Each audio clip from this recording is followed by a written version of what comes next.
kemudian anggota Komisi Dakwah MUI Pusat,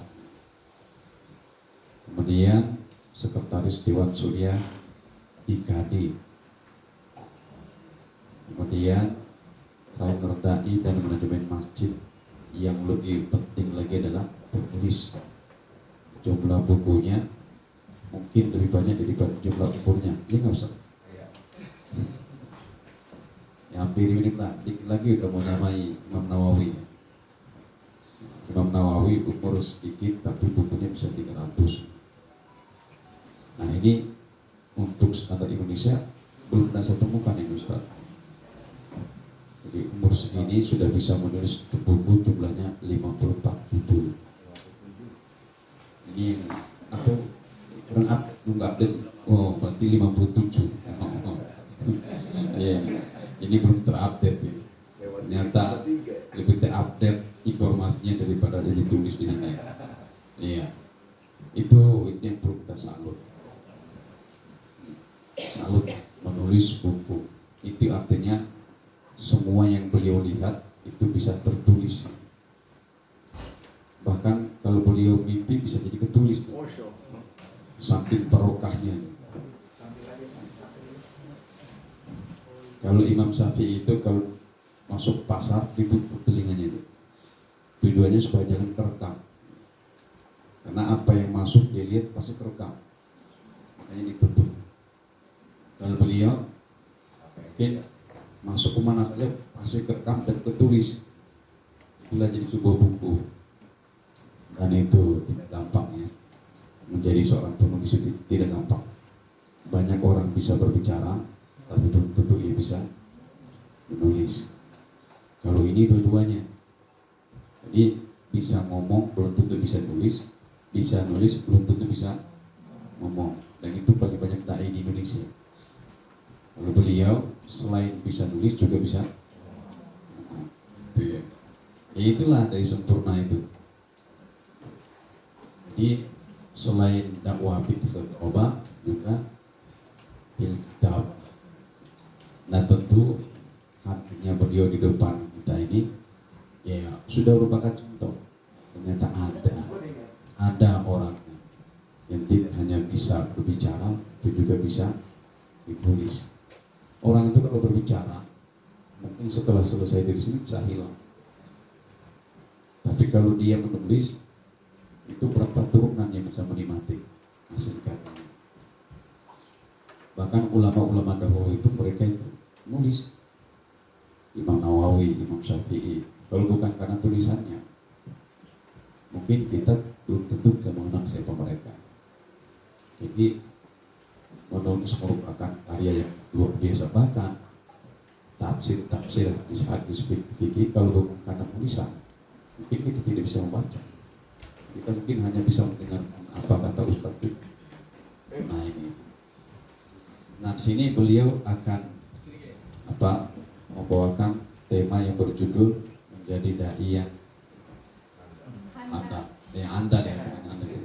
Menjadi dai yang andal. Artinya mungkin bisa diandalkan di mana saja. Kalau dai bisa diandalkan itu berarti bisa hidup di mana saja, dengan siapa saja, dalam keadaan apa saja. Anda bisa diandalkan, kan gitu. Berarti kalau dai memecah umat itu bukan dai yang diandalkan. Jadi dai itu adalah solusi, bukan problem. Jadi hadirnya Anda di tengah masyarakat itu sebagai solusi, bukan sebagai problem. Dan sekarang dai itu banyak jadi problem. Mulai dari ngajinya nggak bisa, problem. Masa menjadi dai ngajinya nggak bisa. Jadi ngajinya dai dengan ngajinya orang biasa itu beda. Kalau orang biasa ngaji salah-salah itu biasa. Tapi kalau dai ngajinya nggak benar, itu amplopnya dikurangi. Terus ya, selain dai itu hal yang namanya kuning-kuning itu, kita kuning itu mah udah biasa. Dai nggak bisa punya kita kuning itu. Apalagi mungkin kalau udah level tinggi kita putih gitu. Jadi udah nggak kuning lagi tapi udah putih. Maksudnya apa? Kalau kuning kan khusus kita aja. Tapi kalau putih sudah go internasional. Artinya pemikirannya lebih luas, bisa membaca cakrawala, problem-problem dia bisa selesaikan, datangnya dia menjadi solusi. Itulah menjadi dai Anda. Saya tidak mau jadi pembicara kedua. Mari kita langsung dengarkan Anda. Kepada beliau saya persilakan.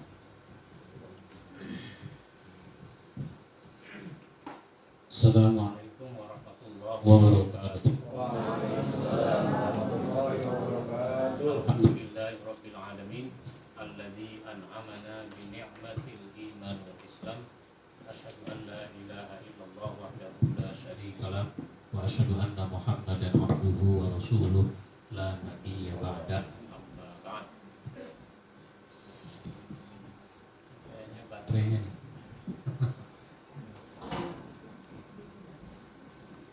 Kita bersyukur pada pagi ini bisa memulai, meskipun mungkin belum semua peserta hadir, tapi karena memang sudah waktunya kita mulai. Sebagai seorang dai, sebagai seorang mubalik, kita itu harus punya perhatian yang serius pada penggunaan waktu. Kalau jadi khotib itu udah harus datang jauh sebelum masuk waktu Jumat. Saya kalau mau khutbah jam 11 saya udah nyampe. Kadang-kadang nggak ketemu siapa-siapa di masjid itu jam 11. Pengurus belum datang, sekretariat masih dikunci, jamaah belum datang. Ya saya masuk aja ke masjid, sholat sunat dan seterusnya. 11:30 terima WA atau SMS dari pengurus. Nanya dia, Pak Ustadz posisi di mana? Saya udah duduk paling depan, nanya posisi di mana. Itu contoh. Kalau ketemu pengurus jam 11 nyampe ketemu pengurus, itu pengurusnya senang. Alhamdulillah Pak Ustadz udah datang. Saya Pak Ustadz kalau jam 11:30 belum datang, saya bisa jantungan Pak Ustadz. Ya karena memang ada masjid yang belum di-manage dengan baik, sehingga masjid itu tidak punya khotib cadangan. Kan mestinya udah ada khotib cadangan. Khotib yang terjadwal 11:30 belum nyampe, pengurus kena karena ada cadangan. 11:45 belum juga datang, pengurus kena karena ada. Bahkan 5 menit sebelum waktu tiba dipastikan khotib enggak datang karena terjebak macet dan sebagainya, pengurus tenang karena ada. Begitu. Cuma yang enggak tenang cadangannya. Waduh, jadi juga gua khutbahnya. Senang malah. Belum siap. Belum siap. Belum siap. Masa cadangan belum siap? Berarti nggak bisa. Cadangan mestinya udah siap. Iya. Biasanya senang. Begitu. Ini gimana nih?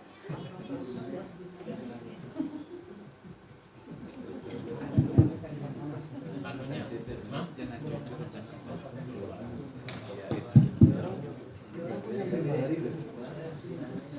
Cek. Katanya belum Pak. Baik. Jadi khotib cadangan mestinya udah siap. Iya. Duduk paling depan, pakaiannya rapi, materi khutbah udah siap. Iya. Kalau perlu berdoa, mudah-mudahan tetap belum. Boleh nggak tidak gitu? Nah, ini karenanya saya menulis sebuah buku satunya adalah saran untuk para dai, khotib dan mubalik. Isinya saran-saran. Ya, isi saran-saran untuk para dai, khotib dan mubalik. Ya, nanti saya kemukakan sedikit. Maka buku ini jadi penting untuk dibaca. Yang penting baca. Kalau sebagai penulis, saya ingin tulisan itu dibaca.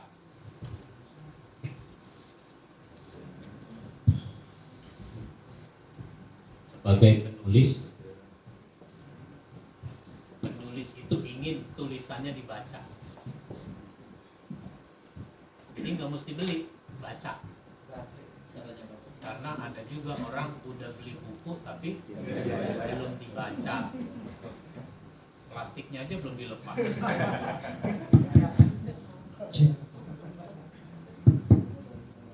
Tapi kalau mau baca bagusnya beli dulu.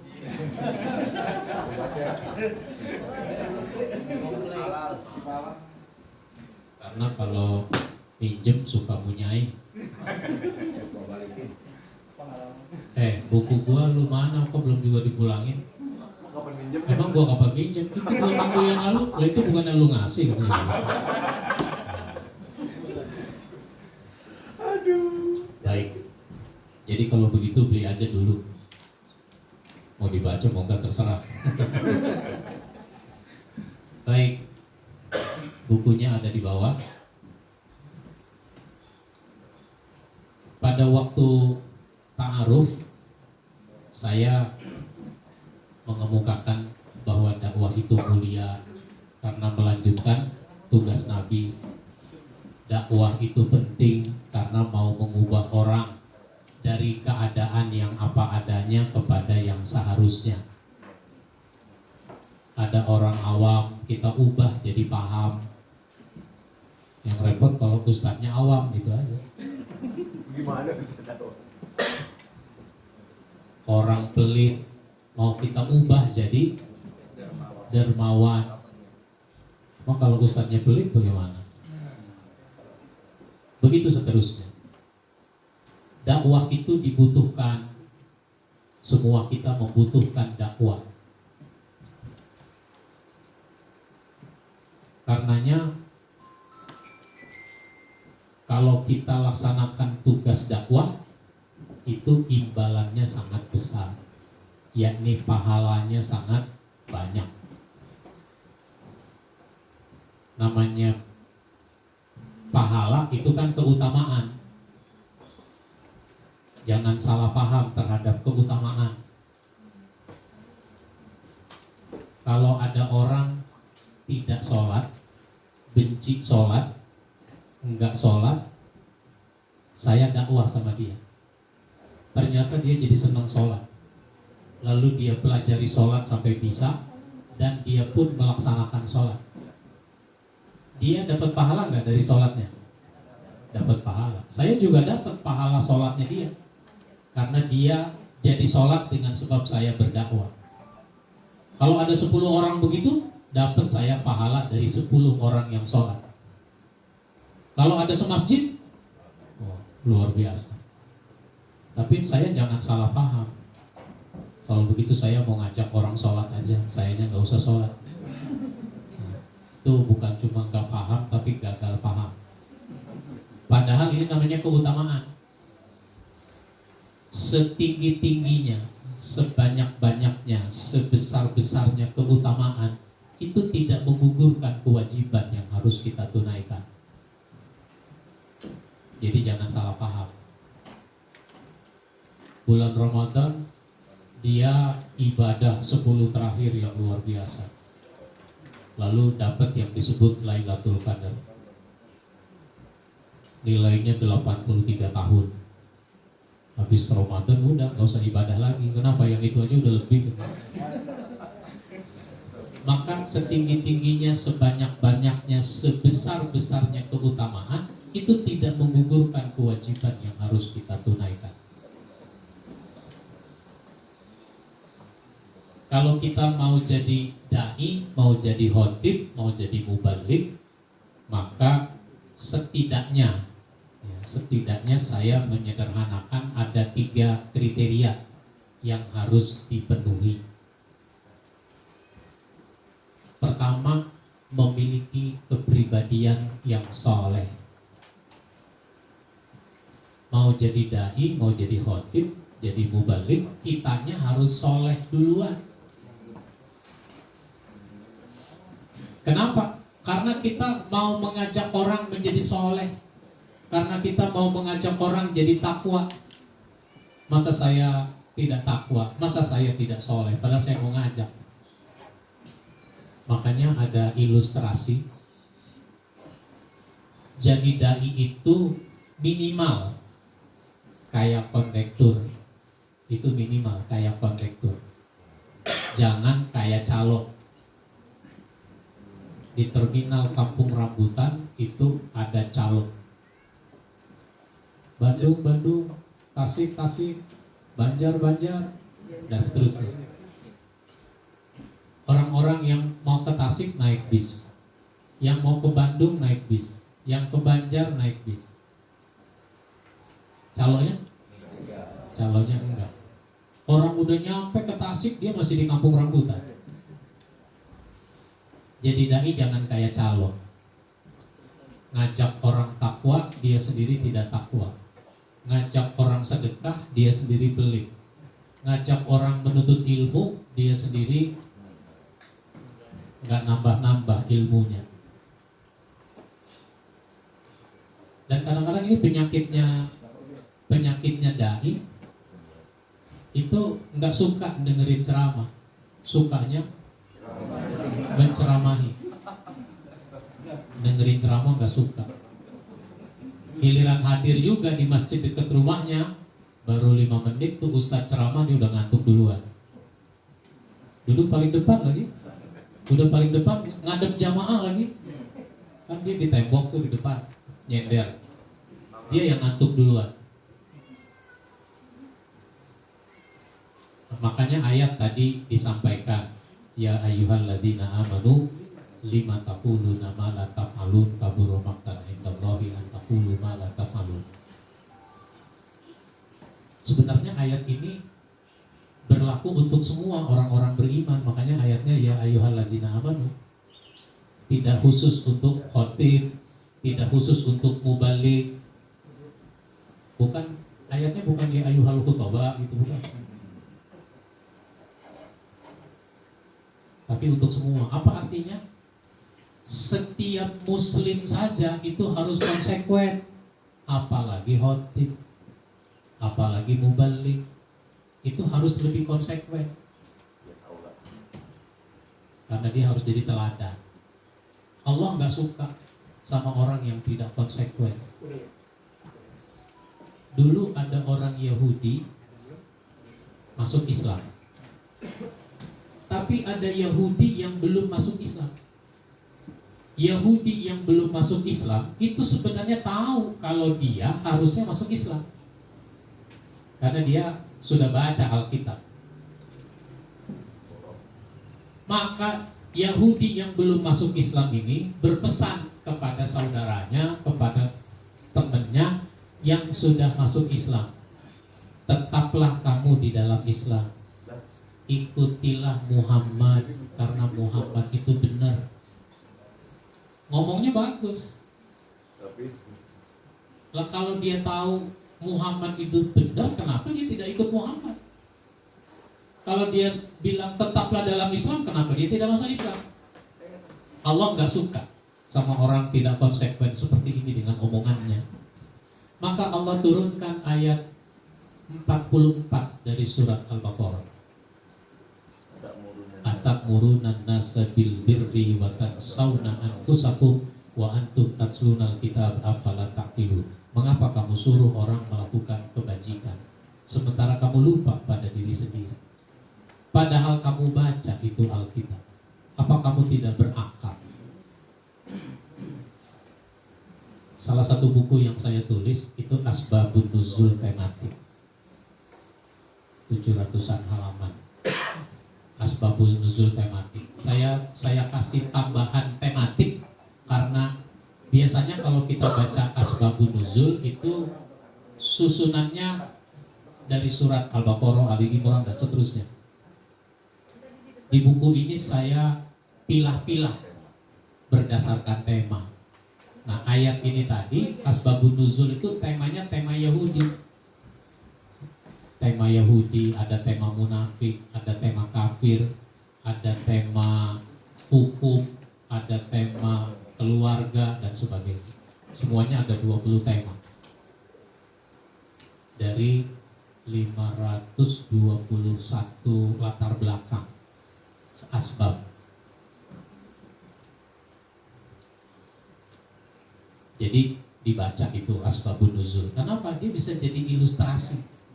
Seperti yang saya ceritakan ini namanya ilustrasi dari suatu pembahasan. Ustadz itu mesti kaya dengan ilustrasi. Jangan mengada-ada. Jangan bohong. Bercerita boleh tapi jangan bohong. Kalau bohong, kalau dibuat-buat bilang ini dibuat-buat, umpama gitu, pakai kata umpama. Jangan kemarin ada begini, padahal nggak ada apa-apa kemarin. Jadi punya kepribadian yang soleh. Kalau kita sudah soleh, itu nanti ngomong itu nggak ada hambatan psikologis. Enak aja ngomong itu. Tapi kalau kita tidak soleh, orang mencibir. Makanya kadang-kadang ada orang nggak mau kalau khutbah ceramah di kampung sendiri. Pak, besok khotib berhalangan, Bapak yang khutbah ya? Oh jangan. Emang kenapa? Kan Bapak bisa khutbah. Ya bisa sih bisa, tapi kalau khutbah di kampung sendiri kayaknya kurang enak. Kurang enak kenapa? Orang udah pada tahu kartu saya. Habis main kartu dulu. Tapi kalau ceramah di kampung orang lain, khutbah di kampung orang lain, dia mau. Kenapa? Dia pikir gak ada orang yang kenal sama dia. Orang tidak kenal siapa dirinya. Nah, tampil dia naik ke mimbar, assalamualaikum. Ketika assalamualaikum, dia menatap jamaah. Loh, ini tetangga saya RT. Mulai dia tidak percaya diri. Kenapa? Bagaimana mungkin saya mau ceramah tentang sedekah? Dia tahu persis kalau saya pelit. Ini satu, punya kepribadian yang soleh. Maka kesalehan kita harus disempurnakan. Kesalehan kita harus diperbaiki. Bukan berarti kita baru mau berdakwah kalau nanti saya sudah jadi orang suci yang tidak punya salah dan dosa. Ya bukan begitu. Karena dalam Islam tidak ada konsep orang suci. Dalam arti gak ada yang salah, gak dosa. Nah, orang suci dalam Islam ya kalau salah taubat. Begitu. Yang kedua, seorang khotib dan mubalik dia harus punya wawasan yang luas. Wawasannya mesti luas. Wawasan apa itu? Wawasan keislaman. Ajaran Islam ini harus kita pahami secara utuh, sehingga nanti yang kita ajarkan kepada umat ini adalah Islam yang utuh, bukan Islam yang sepotong-sepotong. Karenanya belajar tidak boleh berhenti. Sekolah ada berhentinya. Sekolah ada batasnya. Sampai S3. Ustaz kita ini S3. Mestinya saya yang di situ, dia yang di sini. Tapi saya pernah bercanda di Kodi waktu lagi rapat. Jadi ini siapa mengajarkan apa dalam PKM? Siapa mengerjakan apa? Saya nyeletuk aja. Kalau saya bisa ngajar semua. Materi kuliah ini bisa saya ajarin semua. Karena saya ini kan S1 ilmunya masih banyak. Iya. Kalau S3 ilmunya udah dikit, udah fokus gitu. Itu bercanda. Baik, wawasan keislaman.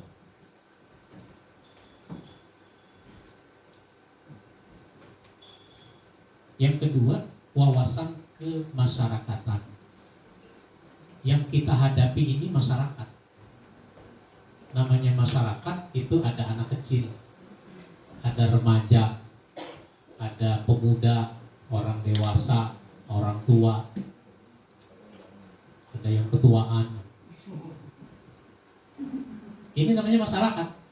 Ada orang Betawi, ada orang Jawa, ada orang Sunda, ada orang Makassar, ada orang Sumatera Barat, dan seterusnya. Ini namanya masyarakat yang kita harus pahami. Oh, orang Sunda begitu, orang Betawi begini, dan seterusnya. Sehingga kita nanti tahu budaya suatu masyarakat, bagaimana kita menyampaikan ajaran Islam kepada masyarakat dengan latar belakang budaya seperti itu. Ini namanya wawasan kemasyarakatan. Nah, yang lebih berat, kita ini bisa ceramah, jamaahnya beragam. Bukan cuma orang Betawi, campur di situ, macam-macam orang. Nah, itu berarti bagaimana kita bisa berbicara dengan sebaik-baiknya menghadapi masyarakat yang beragam. Yang ketiga adalah wawasan kebahasaan. Karena kita berdakwah, ngomong itu pakai bahasa. Gunakan bahasa dengan baik. Bahasa Indonesia saja itu harus kita gunakan dengan baik. Misalnya, dalam bahasa Indonesia itu ada kata daripada. Daripada itu buat apa? Perbandingan. Buat perbandingan. Daripada pendek mendingan tinggi. Nah, itu. Tapi kan banyak orang kalau ngomong penggunaan kata daripada tidak untuk perbandingan. Kita bersyukur kepada Allah Subhanahu wa Ta'ala pada malam hari ini kita bisa hadir di tempat yang mulia ini untuk memperingati daripada Maulid Nabi kita Muhammad Sallallahu Alaihi Wasallam. Daripada Maulid kan mendingan Isra Mi'raj kalau begitu. Itu contoh ya. Itu baru bahasa kita itu. Pak RT daripada RT 1. Iya. Itu baru bahasa kita. Udah nggak beres menggunakannya, apalagi bahasa orang lain. Meskipun kadang-kadang kalau bahasa orang lain kita bisa bicarakan dengan baik, tapi bahasa sendiri enggak. Misalnya, Bang, rumah abang di mana sih? Oh, rumah saya itu, ente berangkatnya dari mana? Saya dari Rawabelong. Oh, kalau dari Rawabelong, nanti ketemu lampu merah permata hijau, lurus saja 500 meter belok kiri. Lampu merah mah jangan terus saja, berhenti. Nah, itu contoh, masa ketemu lampu merah lurus terus. Itu contoh penggunaan bahasa yang tidak Merah, tepat. lampu lalu lintas yang benar. Padahal tuh lampu ada 3. Iya, disebut Ada merah. merah, ada kuning, ada hijau. Kenapa merah doang yang Karena disebut? merah yang lagi berkuasa. Itu mah dari dulu sebenarnya. Ini kebahasaan. Ada tukang bahasa.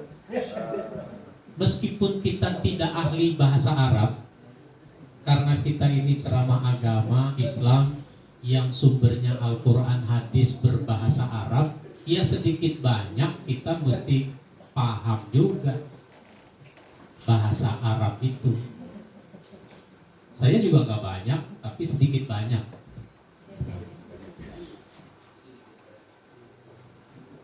Misalnya kita ini kalau ngomong itu menggunakan istilah dari bahasa Arab. Oleh karena itu setiap kita harus bertawakal kepada Allah. Itu kan tawakal kata bahasa Arab yang sudah jadi bahasa Indonesia. Karena dia sudah jadi bahasa Indonesia, harus kita definisikan yang dimaksud tawakal menurut bahasa Arabnya itu bagaimana. Kalau enggak nanti salah persepsi orang. Orang habis pengajian kok bukan pada rajin ya, pada males usaha. Kata yang satu, bahkan kata Ustadz kita disuruh tawakal aja. Rezeki mah di tangan Tuhan, udah ada yang ngatur. Ya sebenarnya benar, Ustadz itu ngomong, cuma mungkin enggak didefinisikan. Tawakal itu berserah diri kepada Allah sesudah kita usaha semaksimal mungkin. Jadi usaha dulu, baru serahkan diri kepada Allah. Jadi kadang-kadang orang kesannya cuma berserah dirinya itu. Ini soal penggunaan bahasa. Jadi kita mesti punya wawasan kebahasaan. Apalagi wawasan kekinian. Apa-apa yang berkembang pada zaman sekarang. Zaman ini kan berkembang luar biasa. Apalagi dengan teknologi informasi. Sehingga banyak orang yang bertanya misalnya masalah-masalah hukum Islam, pertanyaan yang tidak pernah diajukan kepada Nabi, pertanyaan yang tidak pernah diajukan kepada Imam Syafi'i sekalipun. Pak Ustadz, saya punya keluarga, family, udah berumah tangga 10 tahun, tapi belum juga punya anak. Katanya dia mau ikut program bayi tabung. Itu bayi tabung boleh nggak Pak Ustadz? Kan sedikit banyak kita jadi harus ngerti apa yang dimaksud dengan bayi tabung. Ngikuti juga perkembangan. Meskipun itu bukan bidang kita, tapi sedikit banyak harus tahu apa itu bayi tabung. Ini nggak ngerti, nggak paham. Kalau nggak paham nanyanya, ngomong-ngomong tabungnya 12 kilo berarti.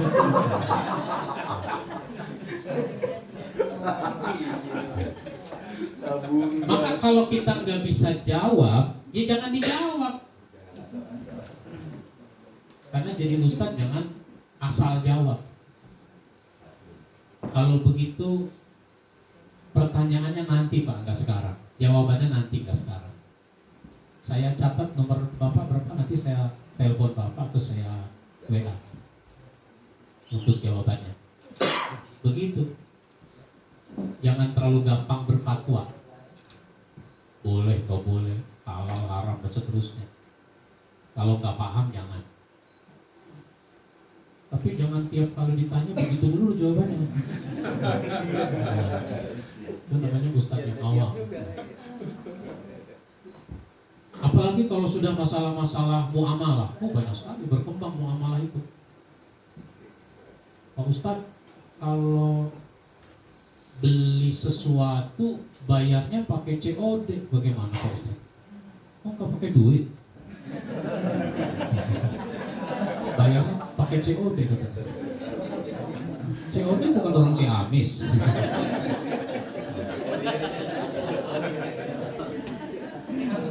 Jadi wawasan kekinian, apa yang berkembang zaman sekarang, ikuti.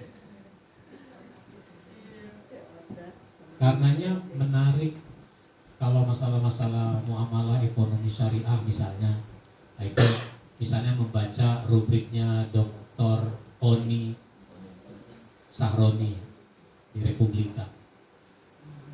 Enggak langganan Pak Ustadz, ya di websitenya Republika juga ada.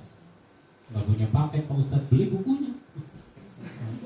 Sudah dikumpulkan berapa jilid itu bukunya, tanya jawab di Republika itu. Enggak punya duit Pak Ustadz buat beli buku, rokok kebeli, buku nggak kebeli. Tuh. Mana orangnya? Baik. Jadi wawasan macam-macam dan lain-lain. Nah, yang ketiga, menjadi dai, menjadi khotib mubalik itu harus memiliki kemampuan dakwah yang baik. Kemampuan dakwah yang baik. Dakwah dengan lisan. Bagaimana kita ceramah, bagaimana kita khutbah yang baik, yang menarik. Sehingga mudah-mudahan kalau saya khutbah orang tidak tidur. Ngomong-ngomong, banyak nggak orang kalau khutbah lagi berlangsung pada tidur? Apalagi kalau udah sama badu. Sama badu. Ini mesti kita koreksi, mesti kita renungkan. Sebagai seorang kader mubalik, kita harus cari nih akar masalahnya di mana. Mengapa orang tidur ketika khutbah sedang berlangsung? Ada nggak yang jadi pengurus masjid? Tunjuk tangan.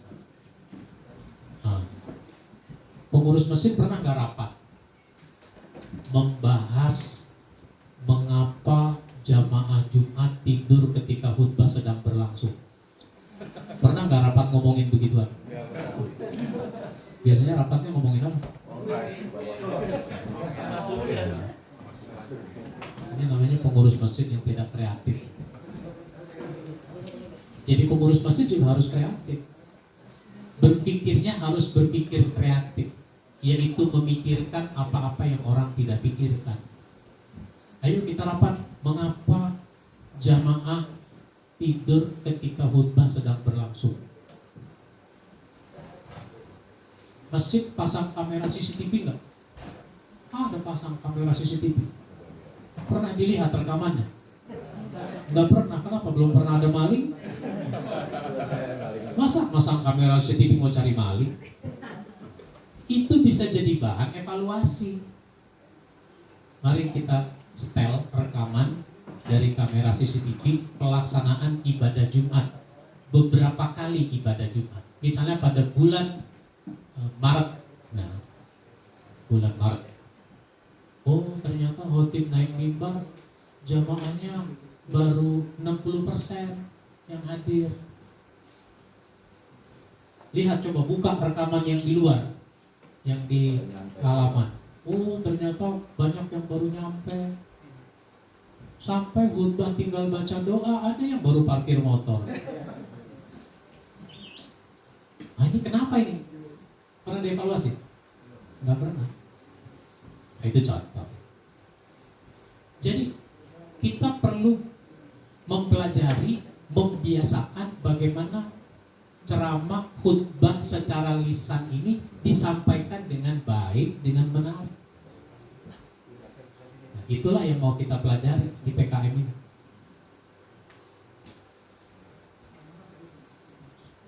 Karena banyak khotib yang kalau khutbah itu tidak menarik.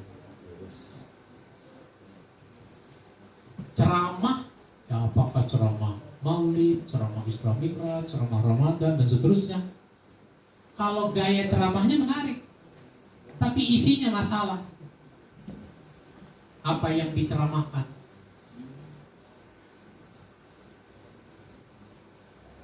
Bahkan ada ustadz yang kalau ceramah, kalau ibarat nyanyi, itu lagunya itu doang. Lagunya itu aja.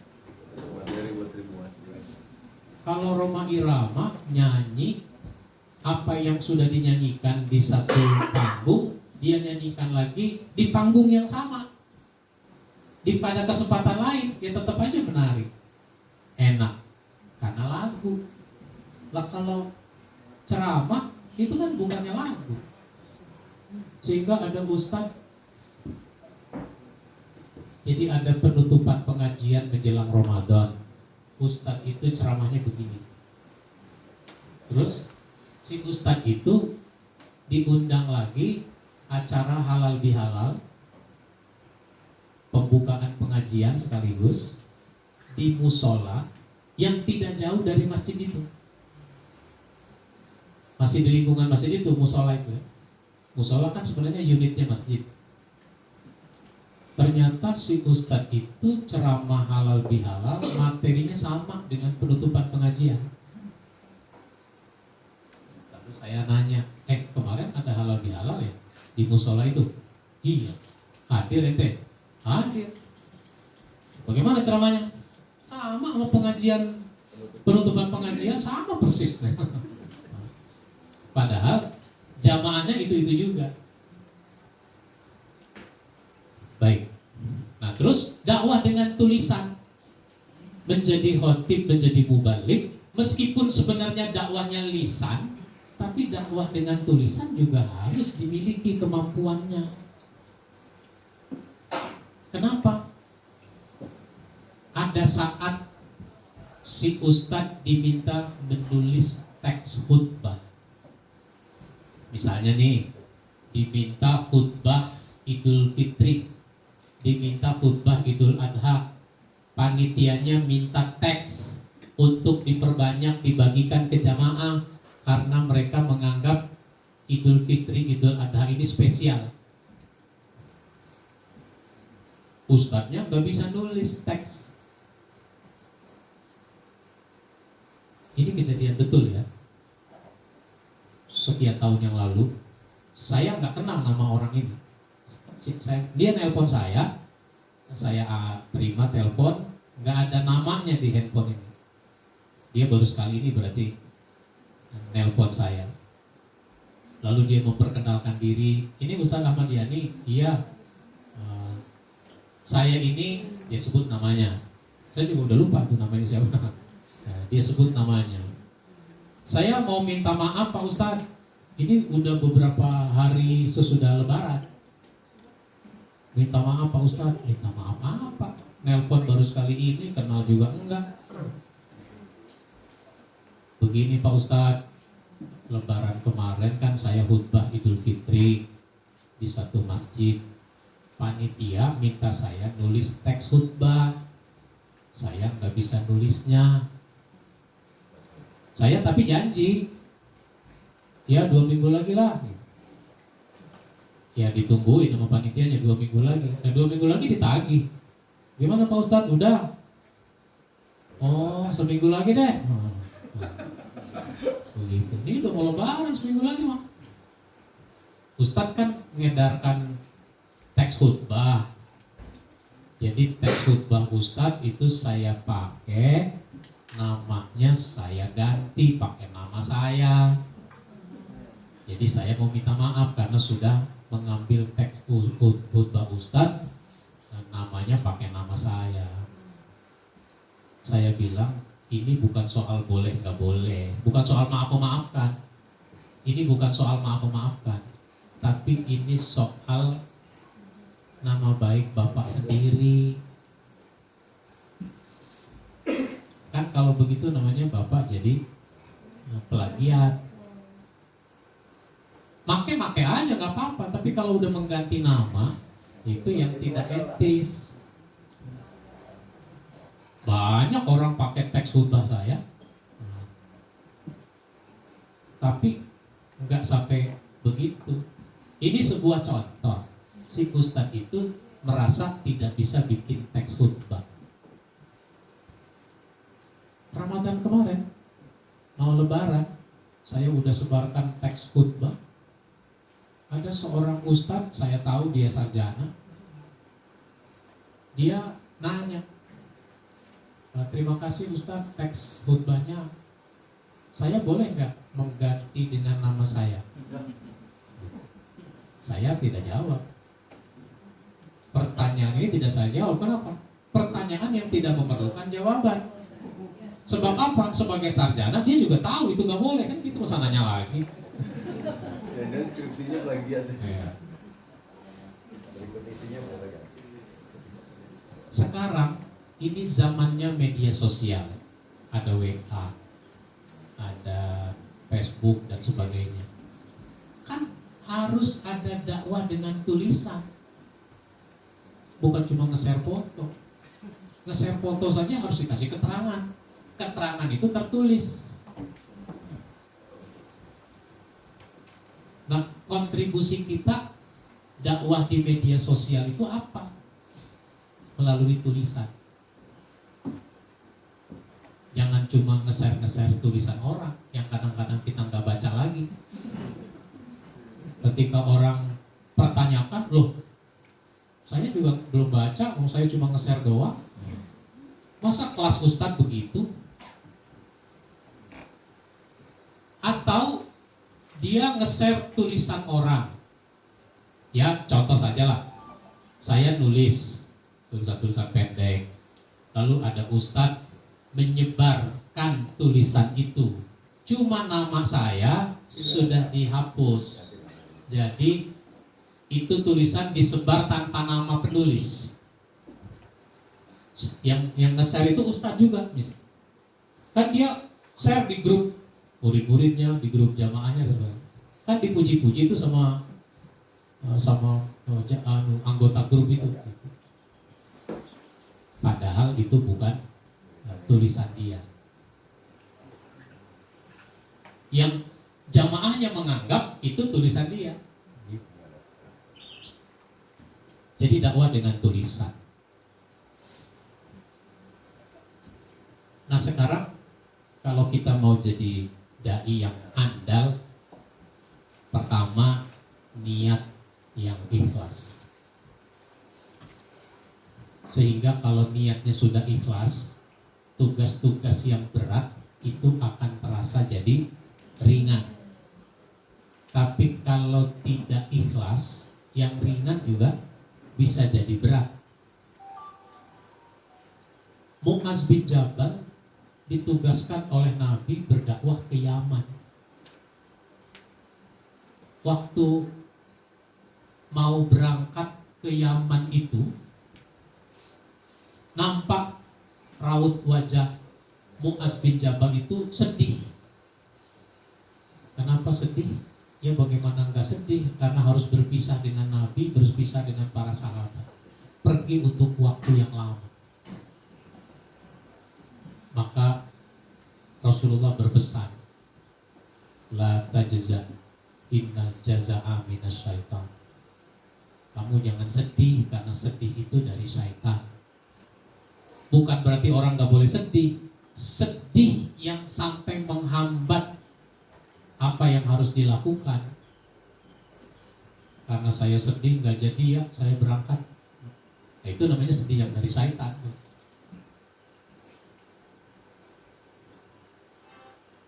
Baru kemudian Rasul berpesan lagi, ittaqillaha haitsuma kunta. Bertakwalah kamu kepada Allah di mana saja kamu berada. Saya yakin hadis ini udah antum hafal.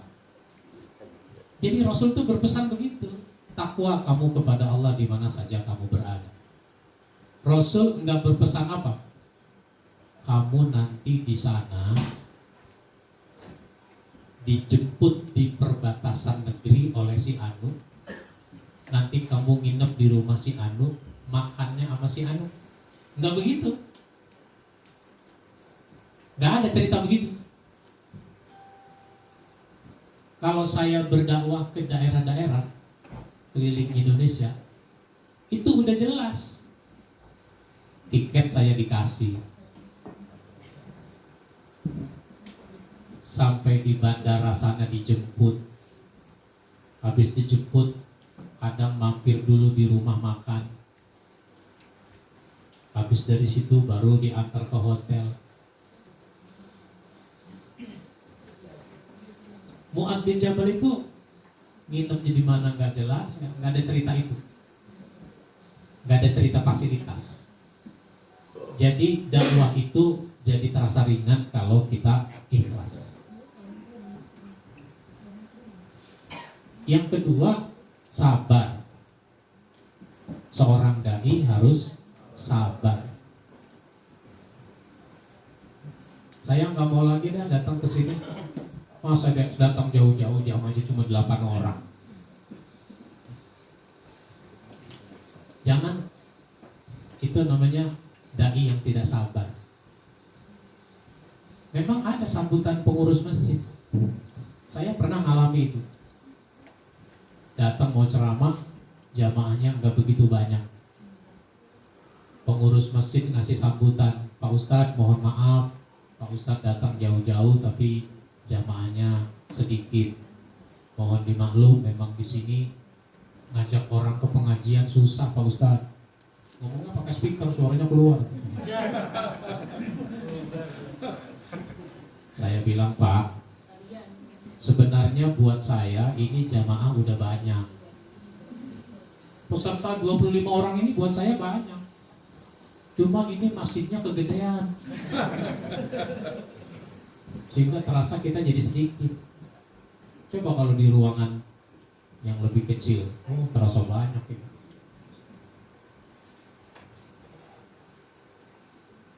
Jadi dakwah itu harus sabar. Sabar yang terus menerus.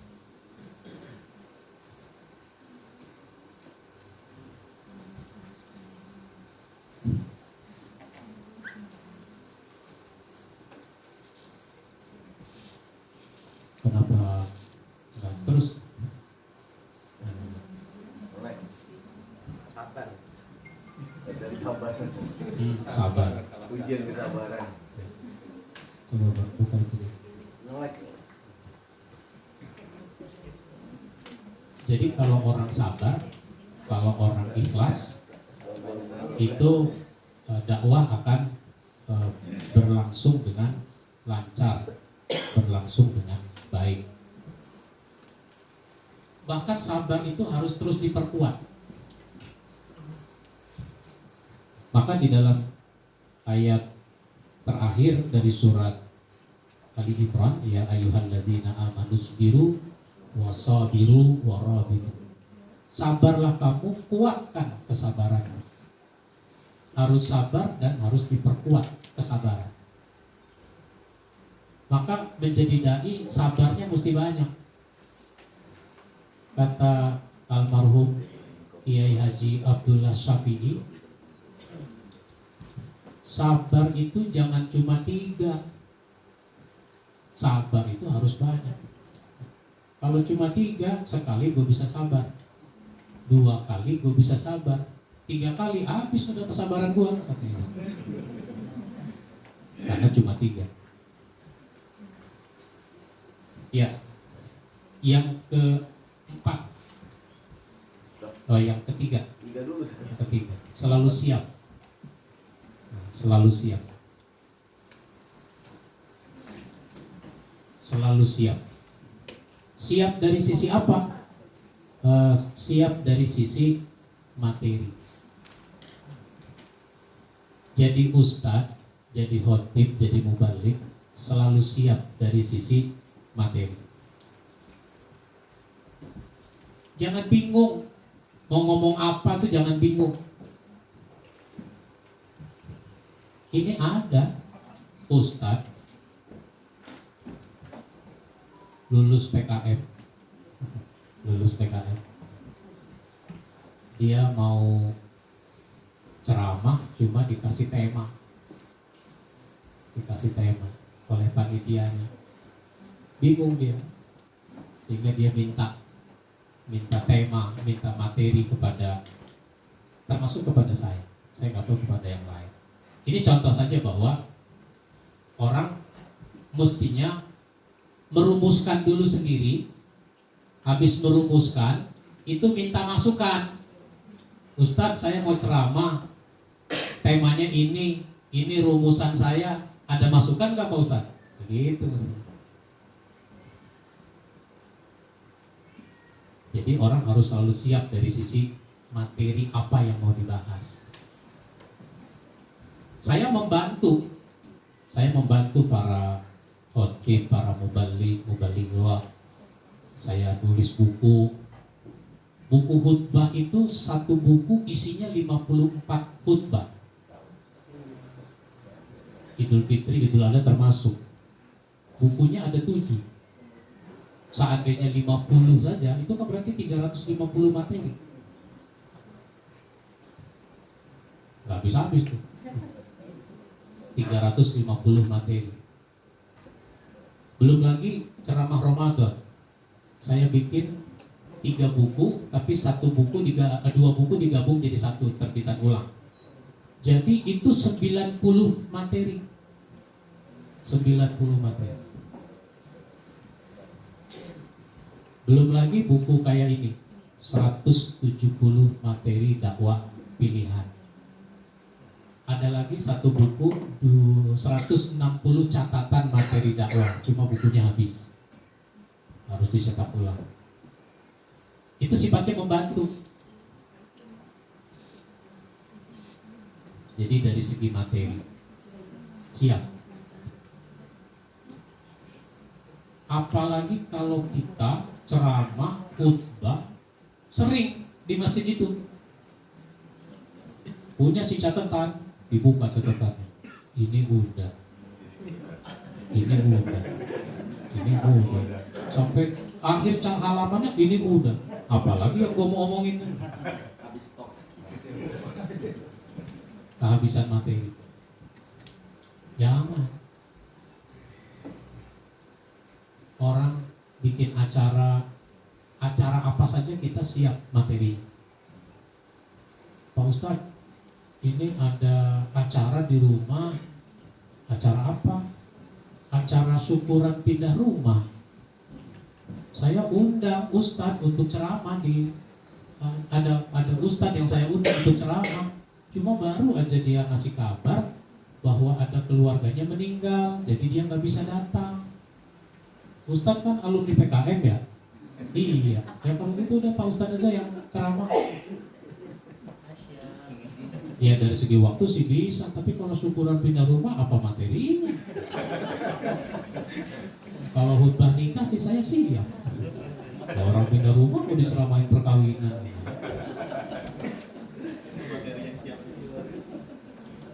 Ya mikir dong. Iya dulu nih, ya insya Allah. Habis itu mikir, mau ngomong soal apa ini acara pindah rumah. Begitu. Ada tuh Ustadz begitu. Jam 8 kira-kira. Jam 8 pagi dia WA saya. Pak Ustadz, saya dari Tangerang Selatan. Nama saya ini. Saya ini nanti jam 10 diminta ceramah. Ada orang syukuran pindah rumah. Saya harus ceramah apa ya? Ya dulu yang mau ceramah.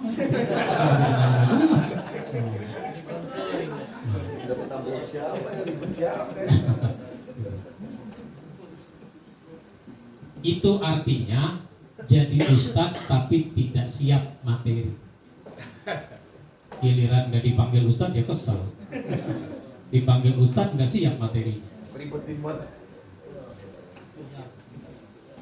Ya soalnya dia jadi ustadz cuma ustadz mimpin doa.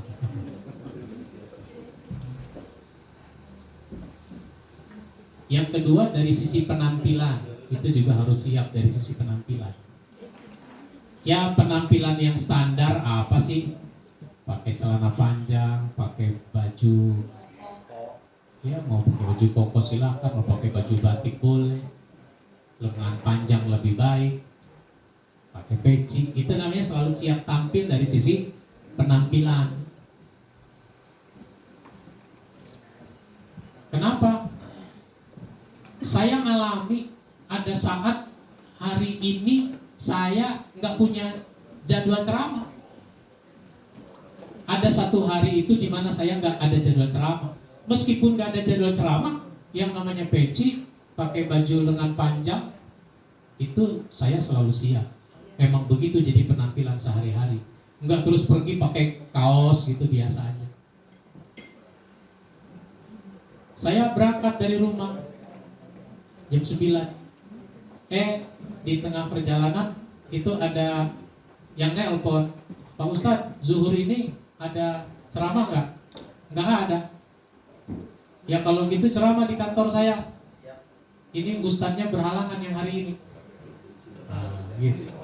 Wah, saya kalau materi masih ya waktu ada, cuma saya lagi pakai kaos doang ini. Nggak bisa begitu. Jadi selalu siap dari sisi penampilan. Kemudian dari segi waktu. Dari segi waktu, siap juga dari segi waktu. Kapan orang bisa, Kapan orang minta, kita siapkan waktunya. Kecuali bila memang tidak memungkinkan. Gak ada istilah, oh gue lagi malas nih, gue lagi gak pengen ceramah. Gak bisa begitu.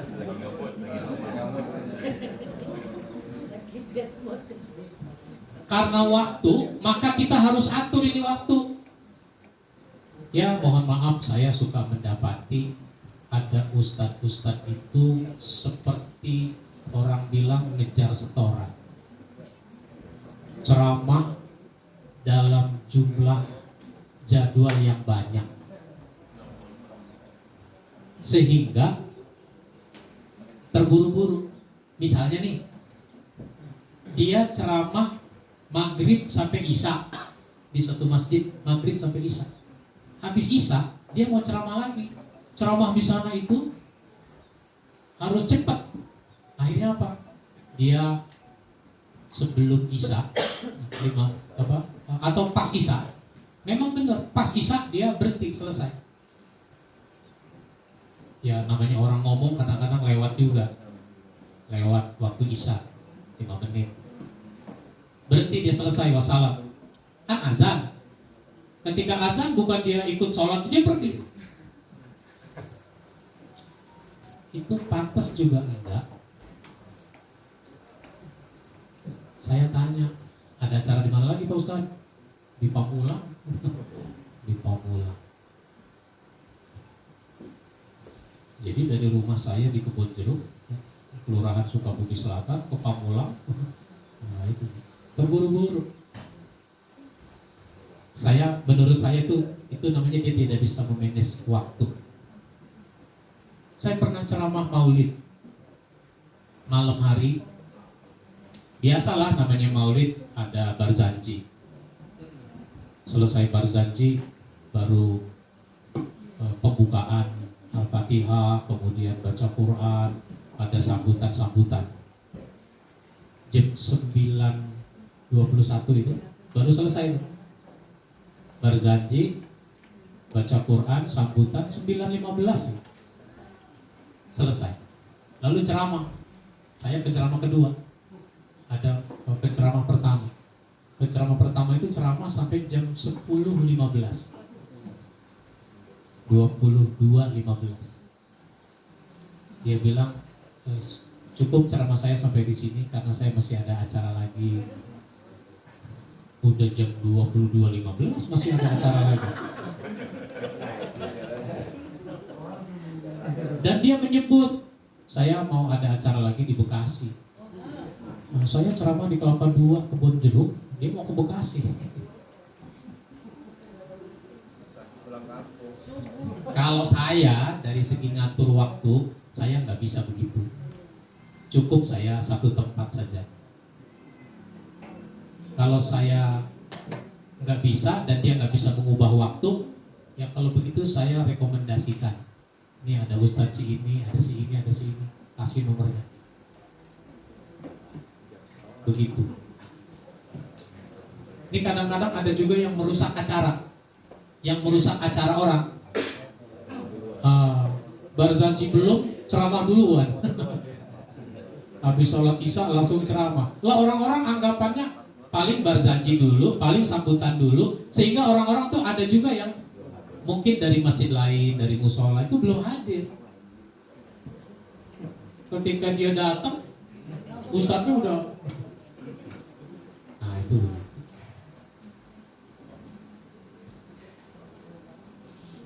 Yang keempat, selalu meningkatkan kapasitas. Selalu meningkatkan kapasitas sebagai seorang mubalik. Mau berpikir jadi ustadz, jadi penceramah, jadi pembicara, itu harus mau berpikir mau ngomong apa saya, mau ceramah apa saya. Ini banyak ustadz yang gak mau mikir, apalagi sekarang zaman gampang. Misalnya saya ada di grup khutbah Jumat, ada di grup dai segala macam. Nah itu suka minta, tolong dong materi khutbah buat Jumat besok, gitu. mintanya begitu. Bahkan ada orang WA langsung ke saya sebelum Ramadan, Pak Ustadz minta materi halal bihalal. Nah, Ramadan puasa belum udah minta materi halal bihalal. Baru Lebaran udah minta teks khutbah Idul Adha. Ini kejadian. Karena saya sering nyebar materi-materi dakwah begitu lewat pakai PDF. Nah itu ada orang nggak mau mikir sudah. Bahkan pesannya apa? Yang pakai bahasa Jawa, pakai bahasa Jawa. Khutbah pakai bahasa Jawa, terjemahin aja sendiri. Nah, bukan cuma mau berpikir, tapi berpikir kreatif. Berpikir kreatif itu memikirkan apa-apa yang orang tidak pikirkan, sehingga muncul rumusan-rumusan yang baru, materi baru, gitu. Padahal bukan baru, apalagi ajaran baru bukan, tapi rumusannya baru. Begitu, berpikir kreatif.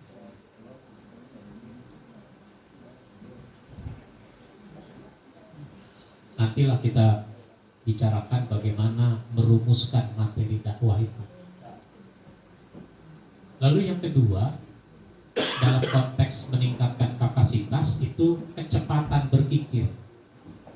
Meningkatkan kecepatan berpikir. Seorang pembicara itu harus berpikir cepat. Berpikir cepat itu dituntut karena berbagai situasi. Misalnya begini, saya dari rumah sudah niat, sudah rencana mau ceramah tentang ciri orang takwa. Dibahas dari surat Ali Imran 133, 134. Nggak taunya saya penceramah kedua. Penceramah pertama saya dengerin tuh ceramahnya, ternyata ngebahas itu. Nah, apa yang mau saya ceramahkan udah diceramahkan oleh ustadz pertama. Saya mau ngomong apa lagi? Nggak boleh begitu. Saya harus berpikir cepat untuk segera merumuskan. Makanya selalu bawa pulpen, selalu bawa catatan, kertas, buku. Meskipun sekarang mencatat bisa di HP, tapi kadang-kadang HP lowbat tanpa kita sadari. Itu satu tuh, cepat berpikir merumuskan materi. Kecepatan berpikir itu juga memilih kata-kata. Memilih kata-kata. Kalau saya lagi ngomong begini, saya nggak usah mikir. Lagi ngomong begini, saya jangan mikir. Emang kenapa? Karena mikirnya udah sebelum ngomong. Sekarang nih ngomong lagi menuangkan hasil pikiran. Nah kalau lagi ngomong sambil mikir, itu nanti mikir itu nggak selalu cepat. Akhirnya ada kekosongan. Karena ada kekosongan, ngomong nggak boleh kosong. Ngomong tidak boleh blank. Tapi karena nggak ada yang mau diomongin, saya lagi mikir, akhirnya apa? Isi apa kek gitu. Sengomong-ngomongnya muncullah Makanya ada orang kalau ngomong pakai nya udah panjang masih belum ketemu juga apa yang mau diomongin. Tambahin lagi apa namanya.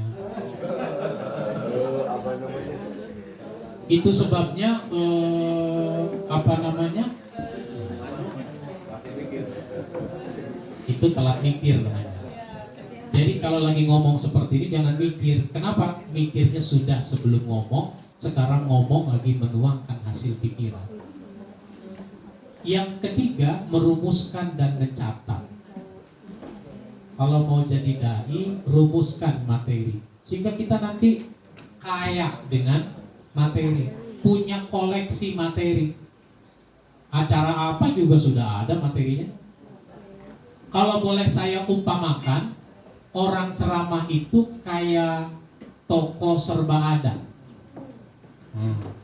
Toko serba ada. Orang nyari apa juga ada. Jangan sampai ketika ada orang mau beli, Pak, saya mau cari gunting kuku. Ya, gunting kuku nggak ada. Katanya toko serba ada. Masa gunting kuku nggak ada? Kira-kira begitu.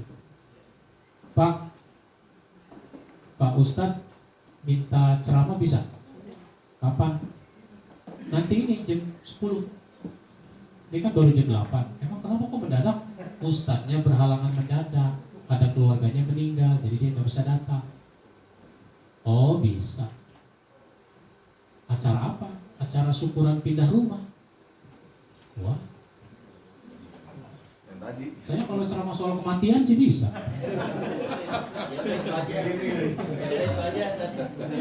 Ya nggak bisa begitu dong acaranya.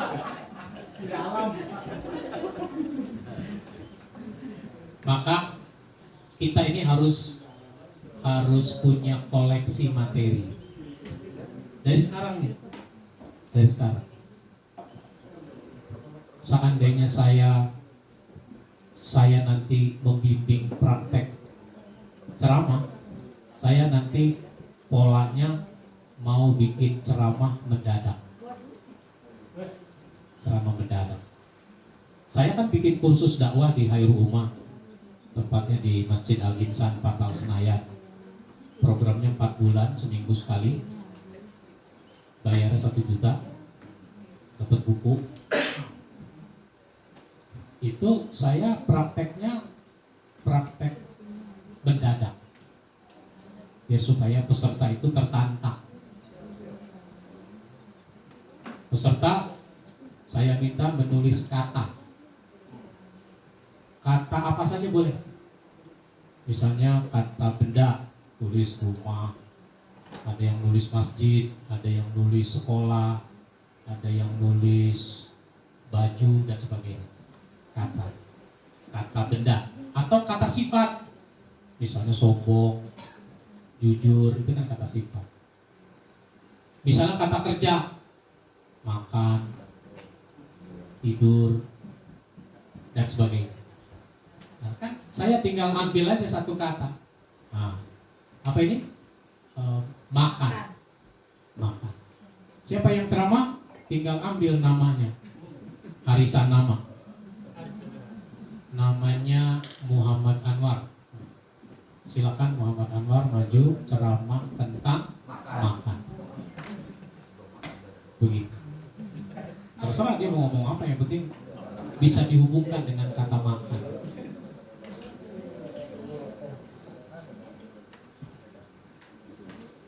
Baik.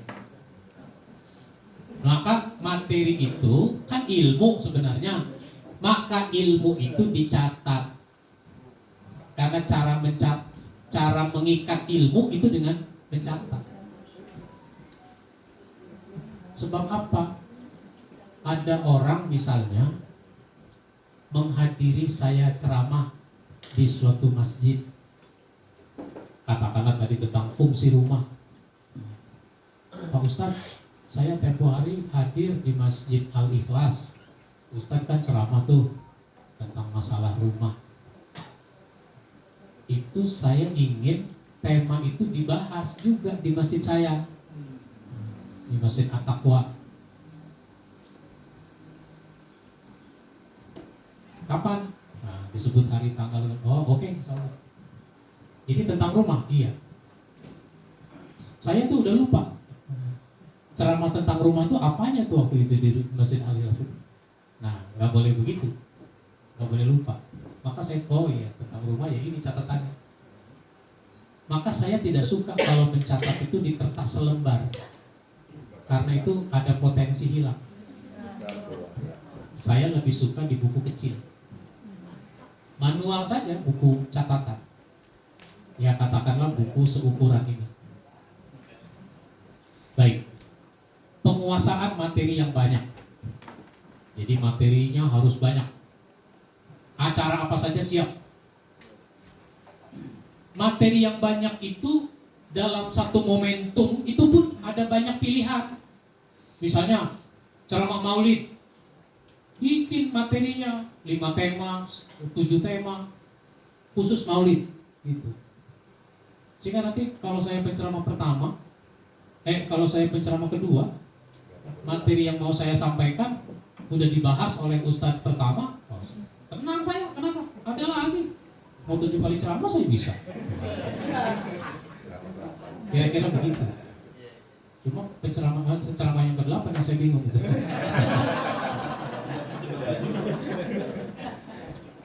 Jadi penguasaan materi yang banyak.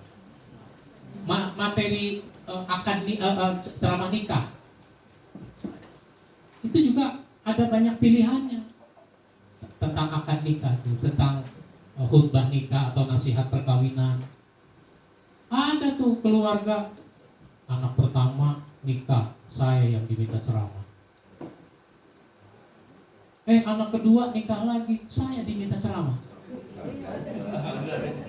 Anak ketiga nikah, saya lagi diminta ceramah. Begitu. Jangan sampai kata abangnya, ini yang dulu gue nikah juga dia itu yang ceramah, materinya itu juga, kata abangnya. Jangan begitu.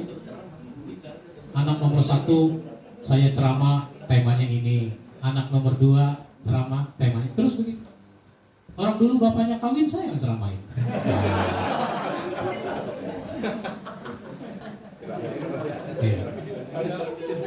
Baik.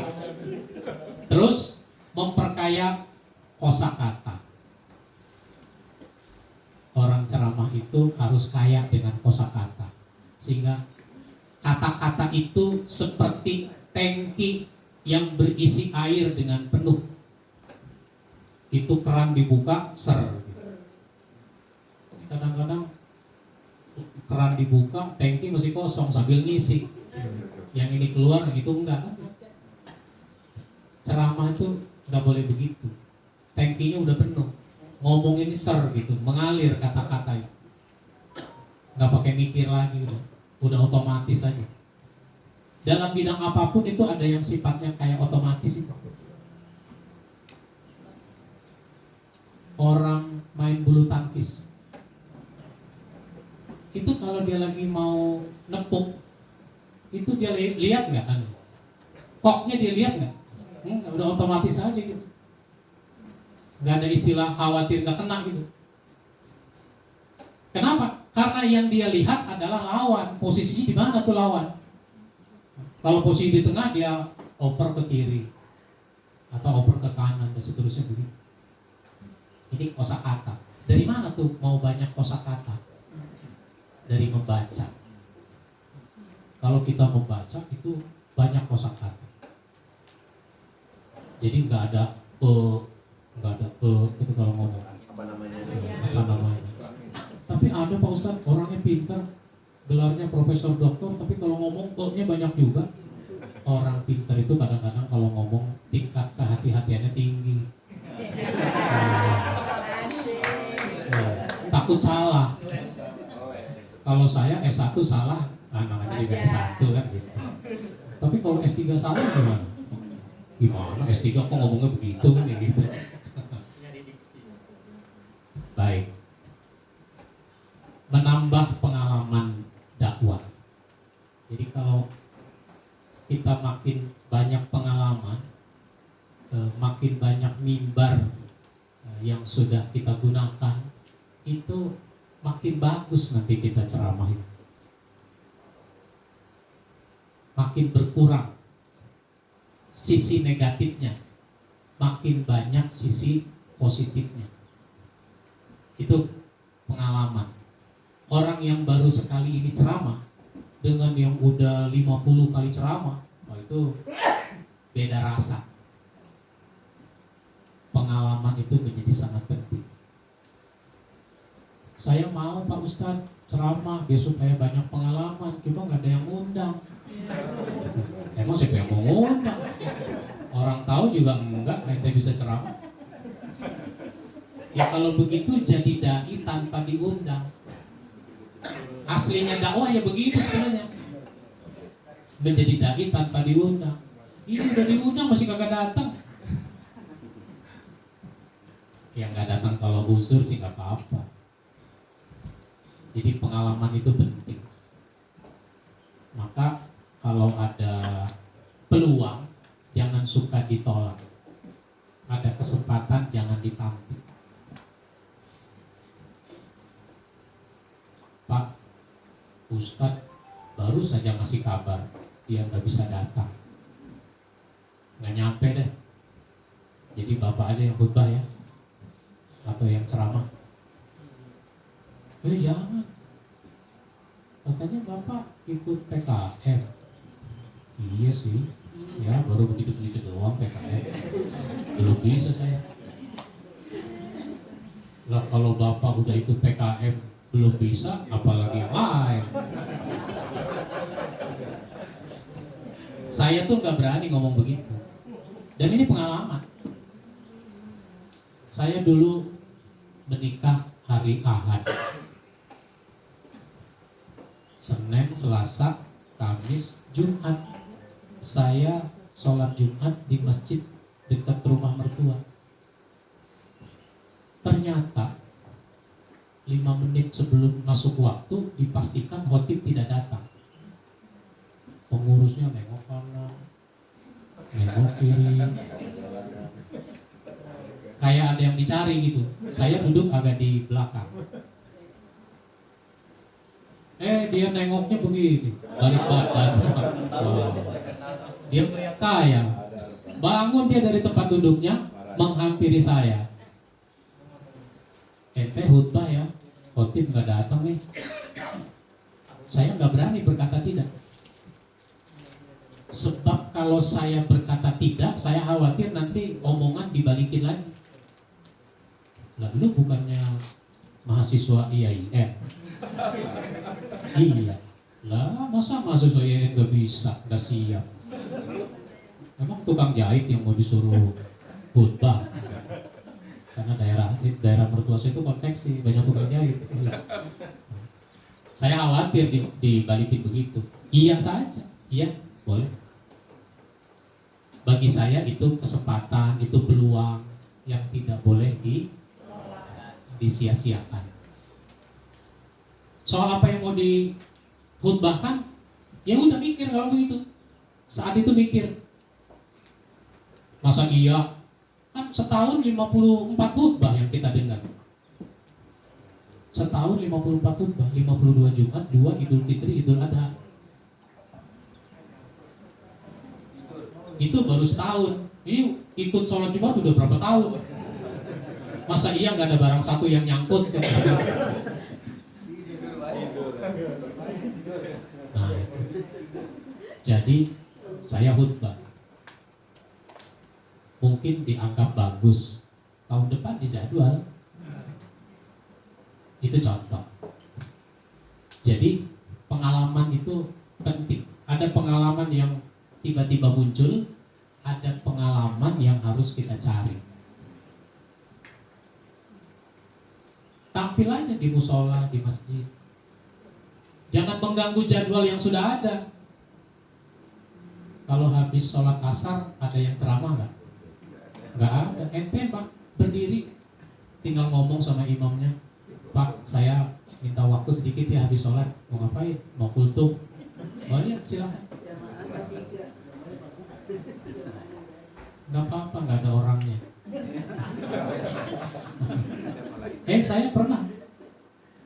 Saya dalam perjalanan dari Ciputat mau pulang, mampir di satu masjid namanya Baitur Rahman di Jalan Buana, Pondok Pinang. Itu mau sholat zuhur, mampir mau sholat zuhur. Udah jam 12:30. Mampir dulu. Ketika sampai turun dari mobil, terdengar dari speaker ada orang ceramah. Di teras masjid ada orang tidur-tiduran.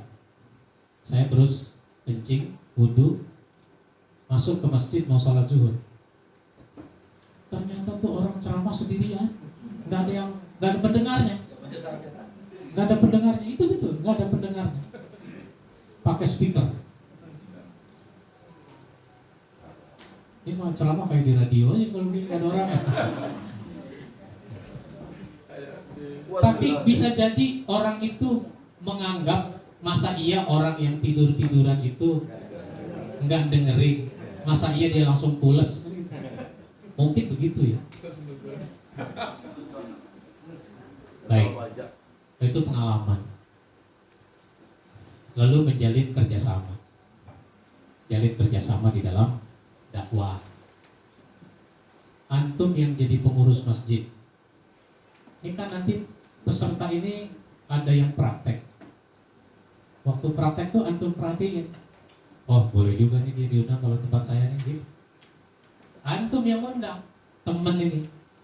Ketika prakteknya antum anggap bagus, antum khutbah di masjid saya atau ceramah di masjid saya, itu namanya kerjasama. Begitu juga yang lain. Ibu-ibu juga begitu. Ibu-ibu punya majelis taklim, temen ajak aja, ayo ceramah di majelis taklim saya. Emang nggak ada ustazahnya? Ustazahnya ada, cuma untuk hari Kamis besok dia nggak bisa datang, udah bilang. Begitu. Baik. Terakhir, apa yang orang harus dapatkan dari ceramah kita? Satu, motivasi. Orang harusnya dapat motivasi dari ceramah kita. Dari malas jadi rajin, dari nggak suka jadi suka, dan seterusnya. Yang kedua, ilmu dan wawasan. Makanya kalau kita mau ceramah, kita rumuskan itu materinya. Ini ilmu yang mau saya berikan, sehingga orang dapat tambahan ilmu.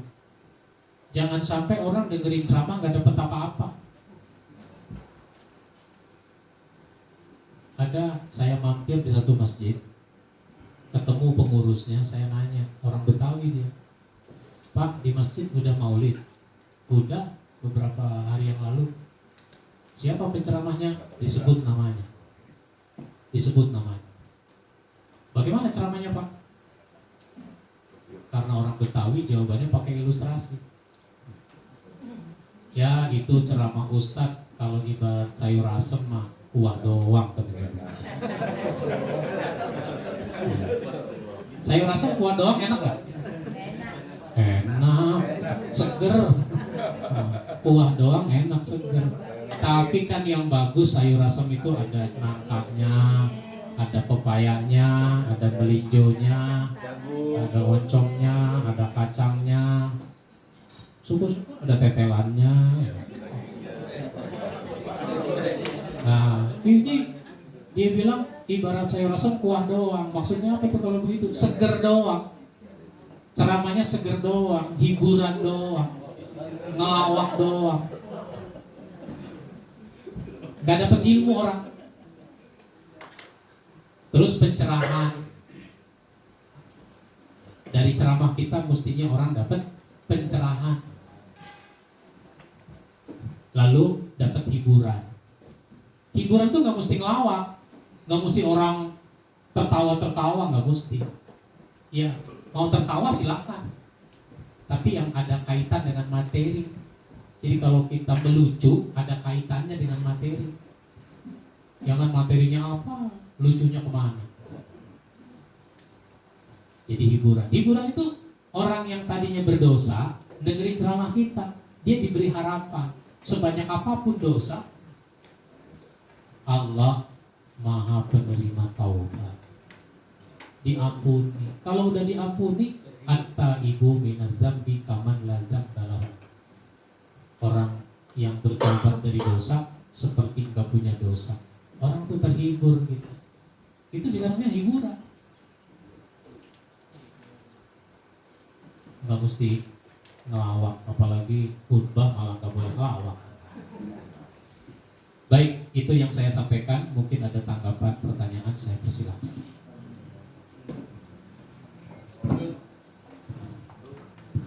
Ya, sebelum dimulai, saya sedikit mengingatkan kembali atau apa ya, ringkas singkat aja sedikit,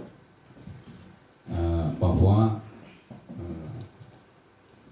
seorang dai itu disebutkan di dalam hadis seperti manda'a ila hudan, kan gitu ya. Jadi barang siapa yang menyuruh kepada kebaikan. Maka kata Nabi, kana lahu minal ajri mithla ujuri